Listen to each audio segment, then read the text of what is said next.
Femminicidio in una settimana a nord-est. Dopo 3 vittime a Vicenza, Fossalta di Portogruaro, sangue a Codroipo nell'Udinese, 45enne uccide a coltellate la moglie, poi scappa ma viene bloccato e confessa.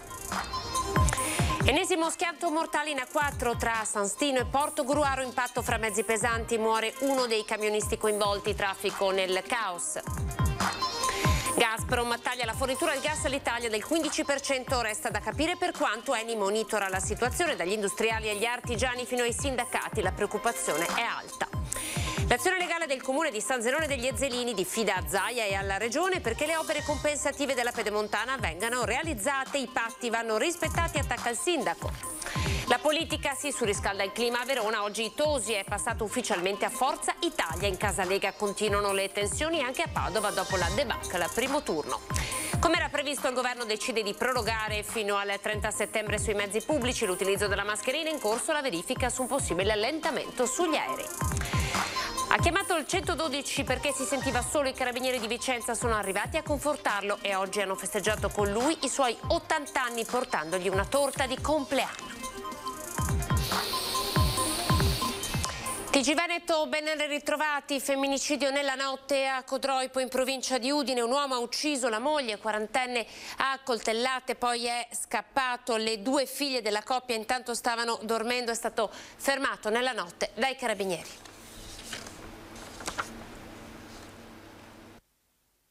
È stata uccisa con decine di coltellate al collo e al torace Elisabetta Molaro, 40 anni, vittima dell'ennesimo femminicidio. A infierire più volte sulla donna la scorsa notte nella loro villetta di Codroipo, in provincia di Udine, è stato il marito Paolo Castellani, 44 anni, mentre nella stanza accanto dormivano le 2 figlie della coppia di 5 e 8 anni. L'uomo nel pomeriggio ha confessato l'omicidio. Secondo quanto riferito dalla Procura di Udine, che in una nota ha ricostruito i particolari della tragedia, la coppia attraversava un momento difficile. Si stava separando e l'uomo non accettava la situazione. Ieri sera Elisabetta, agente assicurativo in un ufficio di Codroipo, era uscita con un'amica, rientrando tardi. Ne è scaturita una discussione, al culmine della quale l'uomo, commesso in un negozio di Udine, ha afferrato il coltello, colpendo la moglie più volte. Poi Paolo Castellani è scappato in auto nella campagna circostante, pare dopo aver fatto una segnalazione al 112, ed è stato rintracciato alcune ore più tardi dai carabinieri a distanza di 4 km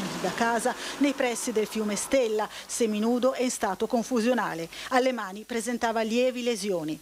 Portato prima in ospedale e poi in caserma alla presenza dell'avvocato difensore, l'uomo è stato sottoposto a interrogatorio e ha ammesso la propria responsabilità, ricostruendo in maniera dettagliata i momenti precedenti e quelli successivi al delitto.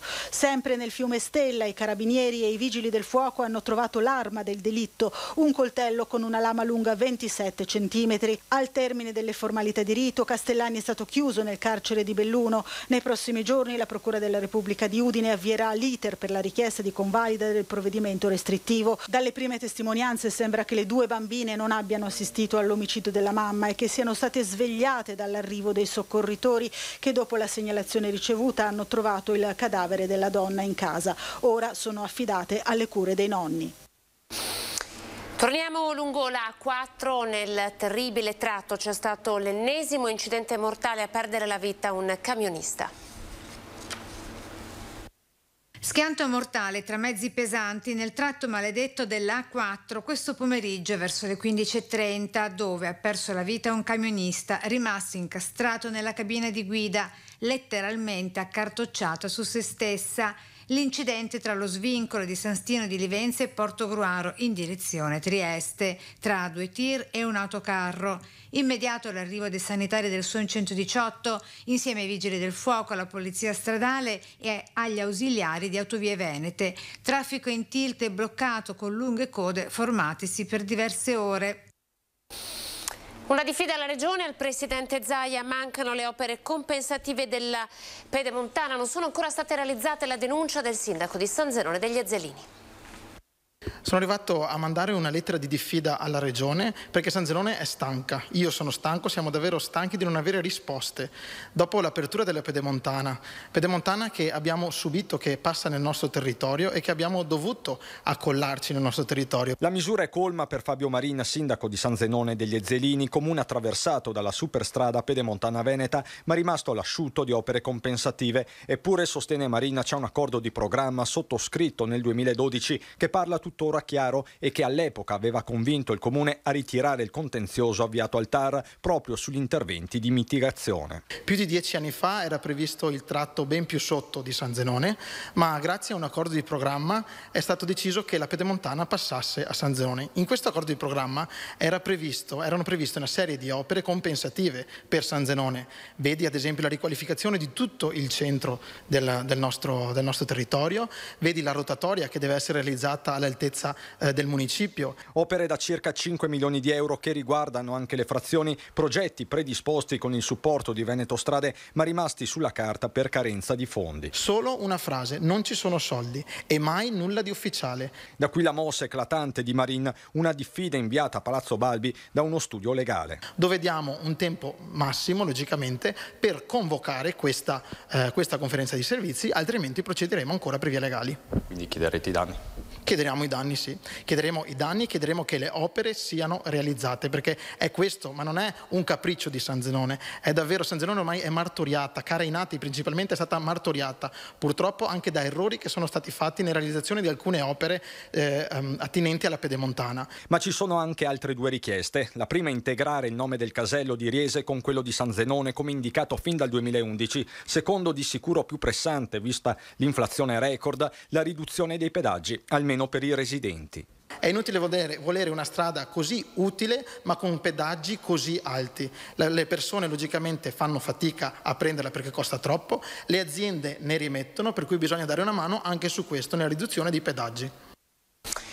C'è allarme per la scelta del colosso russo Gazprom di tagliare del 15% le forniture di gas all'Italia. L'allarme arriva proprio dalle categorie economiche dei sindacati del territorio.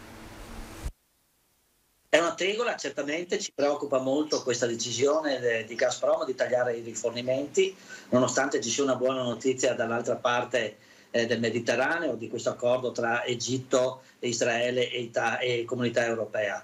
Però preoccupa non solo il mondo dell'impresa ma anche delle famiglie. La notizia è stata confermata da Eni a metà mattina e ha fatto scattare l'allarme, l'ennesimo tra le imprese anche a nord-est. Gazprom, il colosso russo del gas, ha tagliato del 15% le forniture all'Italia. Resta da capire per quanto. In subbuglio, in particolare il manifatturiero, dove ci sono le fabbriche più energivore. Per tutto il settore manifatturiero italiano il costo energia 2022 supererà i 50 miliardi di euro, un valore che è esattamente decuplicato rispetto al 2021, pertanto veramente insostenibile per le nostre aziende. Un'altra notizia sicuramente allarmante sul tema energetico, quella che arriva oggi dalla Russia, che mette sempre più in evidenza come non solo sia necessario avere fonti alternative da quelle russe, ma soprattutto una chiara politica energetica che renda il nostro territorio più indipendente e forte da condizionamenti esterni. Intimoriti anche gli esercenti dei pubblici esercizi e i commercianti. Sono 7 mesi che alle aziende arrivano delle bollette ingestibili e troppo pesanti. Devono essere sgravate assolutamente da quello che è il reparto IVA e accise. Noi stiamo lavorando da tempo nei tavoli trasversali con senatori e deputati sia di maggioranza che di opposizione. Una decisione unilaterale, quella di Gazprom, che preoccupa tutti, anche i sindacati, in particolare la CGIL che si prepara alla mobilitazione di sabato, 500 le persone che partiranno solo dalla Marca alla volta di Roma. L'Italia purtroppo è un paese che non è autonomo. E questa è una discussione, io penso che a livello politico bisognava affrontare anni fa, perché comunque bisognava fare degli investimenti sulle risorse. Le risorse energetiche oggi ce ne sono e sono in mano a pochi. E quando tu vai a prenderle da altre parti entri nel meccanismo del mercato. E quando entri in un meccanismo del mercato dove i prezzi li fanno gli altri rischi poi di avere botte sociali di questo tipo. Misure strutturali si chiedono anche per il caro carburante. Le stesse misure governative di sgravio alla pompa sono in scadenza. Per quello che riguardano gli sgravi fiscali, le accise, il governo non dovrebbe farlo di mese in mese, dovrebbe farlo almeno di 6 mesi. per capire come anche la situazione evolverà dal punto di vista geopolitico. Siamo alla politica, il clima a Verona si surriscalda, oggi Flavio Tosi è passato ufficialmente Forza Italia.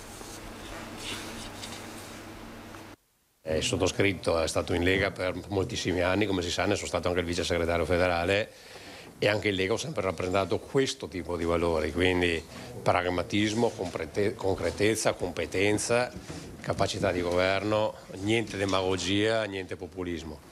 E quindi oggi la casa naturale per questo tipo di valori, perché la Lega è cambiata, la casa naturale per questo tipo di valori è decisamente Forza Italia. Per Flavio Tosi un'evoluzione naturale quindi, ma che apre una breccia non solo nella politica scaligera. L'ufficialità nel corso di una conferenza stampa con tutti i crismi del caso a Roma, a fianco di Antonio Tajani, vicepresidente del partito. Forza Italia è in forte ripresa. Benvenuto a Tosi, commenta con una nota lo stesso Silvio Berlusconi. Quanto a Matteo Salvini, A me ha messaggiato ieri Matteo Salvini per complimentarsi del risultato e io ho risposto che sono felice del suo messaggio, ma ne sono felice davvero. È chiaro che io non appartengo più alla Lega, sono stato espulso da Matteo 7 anni fa e quindi non c'è nessun problema credo da parte di nessuno della Lega. Restano buonissimi rapporti con tantissimi di loro. Guai. Chiaro però che l'effetto sia quello di una bomba, almeno a Verona, dove i giochi per il ballottaggio sono aperti, con il sindaco uscente Sborina che già aveva avviato contatti con Forza Italia ma non con Tosi. Ora sarà impossibile per il candidato di Lega e Fratelli d'Italia mantenere il doppio binario. Non a caso lo stesso Tosi, sempre a Roma, ha confermato che a mancare è l'apertura del confronto da parte di Sborina, che sembra ora spalle al muro. Intanto fonti accreditate della Lega sentite dall'ANSA confermano come la base non abbia capito l'accordo con Sborina. Stesso clima a Padova, dove invece l'assessore regionale leghista Roberto Marcato, come suo solito, ci mette la faccia. Io del candidato di Padova ne sono venuto a conoscenza attraverso i giornali, a cose fatte. Mi dispiace per Peghin perché lui in realtà paga uno scotto su cui non ha nessuna responsabilità, nel senso che anche un altro imprenditore avrebbe fatto lo stesso risultato. Io sono per candidati politici. Basta con questa roba dei civici dove nascondiamo i simboli, dove abbiamo sta convinzione che il civico, proprio perché civico, allarghi la base elettorale. No.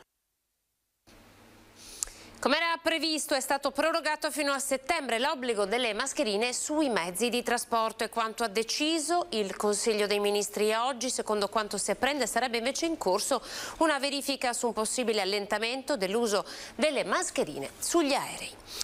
Vicenza, processo d'appello per il crack della BPV. Oggi in aula Bunker a Mestre è iniziato il riesame di Emanuele Giustini, l'ex manager della Banca Popolare di Vicenza. Deposizione che riapre il vaso di Pandora, quella di Emanuele Giustini, ex vice direttore generale della Banca Popolare di Vicenza, che ha chiesto alla Corte d'Appello di essere risentito. Riscrive la storia del processo, da imputato in appello, ammette le sue colpe e tira in ballo gli ex vertici e tutto il CDA.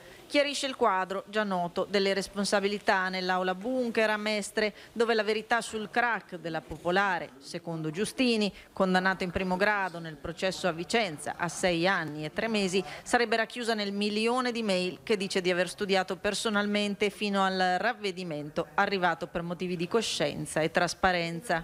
Aspettiamo le risposte che arriveranno e poi vediamo se è trasparenza o meno. Aspettiamo, cioè fino adesso è una parte sola, adesso sentiamo anche le altre. Spiega da un punto di vista interno l'operatività occulta e al contempo diffusa delle baciate Giustini, del crack che ha lasciato sul lastrico migliaia di risparmiatori. Si può dire un fiume in piena, è stata la prosecuzione della memoria che è stata depositata a suo tempo dal dottor Giustini e oggi hanno trovato conferma tutte le supposizioni che noi parti civili avevamo. Processo d'appello non privo di colpi di scena che procede a carico dei vertici della BPV condannati in primo grado, Gianni Zonin, Emanuele Giustini, Paolo Marini e Andrea Piazzetta, oltre che a carico di Zigliotto e Pellegrini, assolti in primo grado, ma la cui assoluzione è stata appellata dalla Procura di Vicenza. C'è stato un terribile incendio nella notte nel condominio Torino di via Bombardini, siamo a Bassano del Grappa, 3 le persone ferite, almeno 3 gli appartamenti che sono inagibili.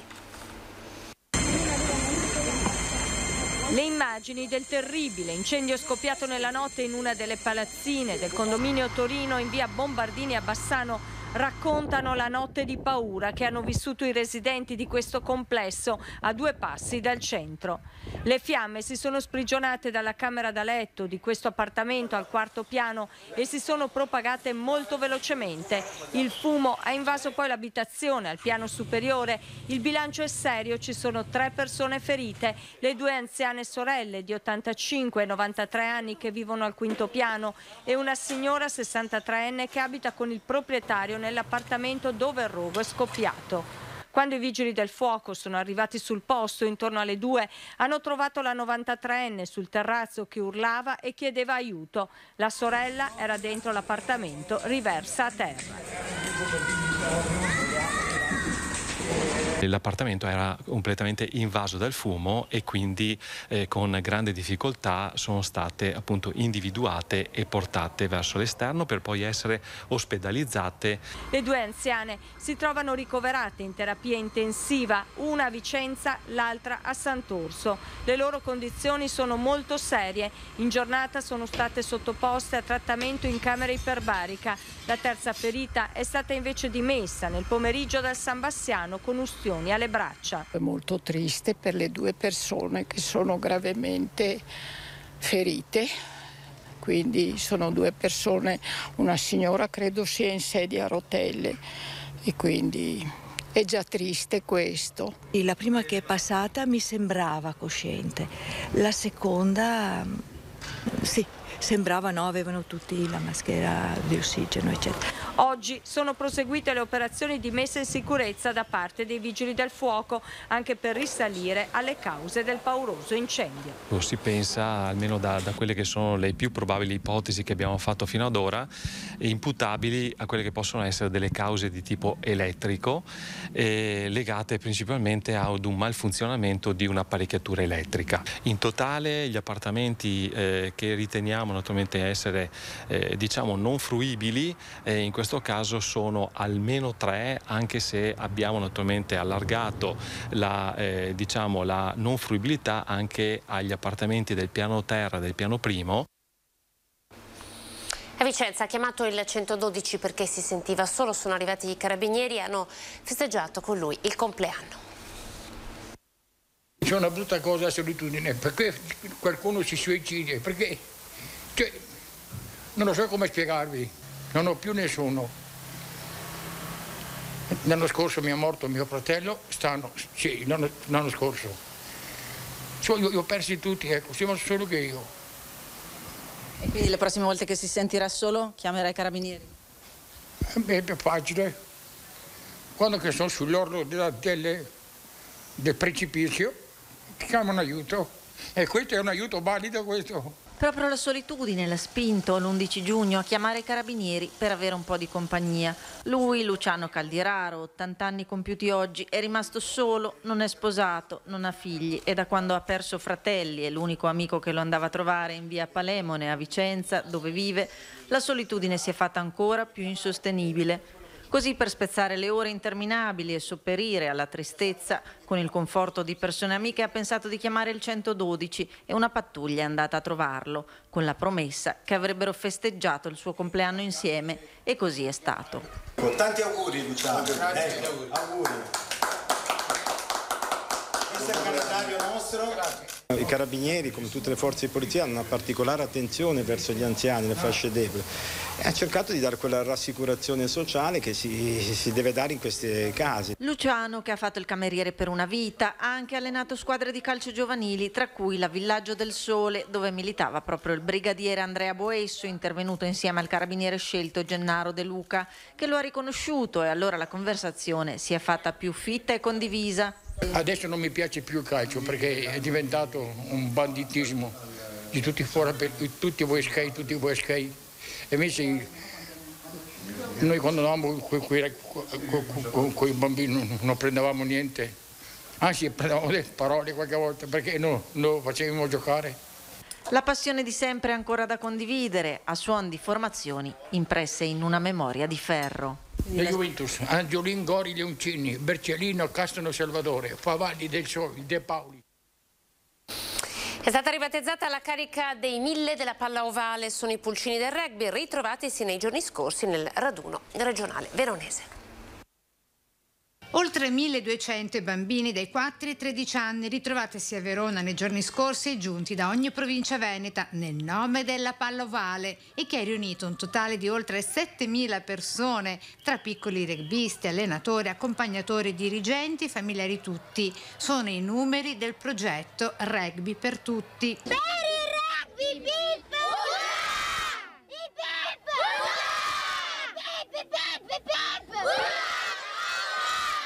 Un progetto, è il caso di dire, andato in meta per l'impegno e la capacità di fare squadre spogliatoio, anche grazie al famoso terzo tempo del rugby, capace di promuovere lo spirito e i valori di questo sport, specialmente dopo i 2 anni pandemici. L'obiettivo proprio per il prossimo campionato 2022-2023 è proprio il reclutamento, quindi ci concentreremo molto su riportare i ragazzi che hanno abbandonato il rugby purtroppo, e cercando di convincere le famiglie di cosa stanno perdendo non frequentando più i nostri campi e di recuperare nuovi tesserati. Sono i pulcini a raccontare perché amano questo sport che, tra le altre cose, permette loro di giocare e correre finalmente liberi anche dalle mascherine. Consigliamo il rugby a tutti i bambini e tutte le bambine. Perché? Perché è un gioco divertente. Per tutti è stata bella, l'importante però è divertirsi e stare insieme.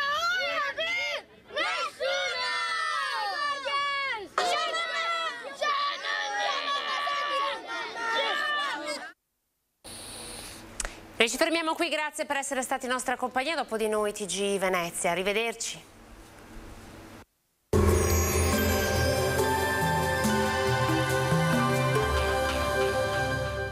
Autodemolizioni Signor, a Villorba dal 1969 al vostro servizio. Rottamazione auto, vendita ricambi nuovi e usati, vendita autovetture sinistrate o usate. Bentrovati al meteo. Anticiclone africano alla massima potenza, bel tempo e caldo intenso. Siamo solo a giugno e i valori termici sono già abbondantemente sopra la media del periodo. Vediamo insieme il dettaglio. Sul Veneto sarà soleggiato, cielo sereno o al massimo poco nuvoloso, qualche addensamento dal pomeriggio in poi in montagna, dove non si esclude anche una lieve instabilità con rovesci e temporali sparsi, possibili poi fin verso le zone pedemontane. Temperature in ulteriore aumento, minime tra 12 e 22 gradi, massime comprese invece tra i 27 e i 33 gradi all'incirca. Spostiamoci ora sul Friuli Venezia Giulia, anche in questo caso cielo in genere sereno o velato con caldo afoso. Sui monti locali acquazzoni che in seguito potrebbero interessare anche qualche isolata zona di pianura. Temperature minime sui 18-22 gradi, massime sui 28-31. Infine diamo uno sguardo alla situazione del Trentino Alto Adige, dove sarà soleggiato nel pomeriggio, anche in questo caso lieve aumento della probabilità di temporali, specie sui settori più settentrionali. Temperature minime intorno ai 18-19 gradi, massime sui 33 all'incirca. Dal meteo di Antena 3 per ora è tutto, grazie per l'attenzione, arrivederci.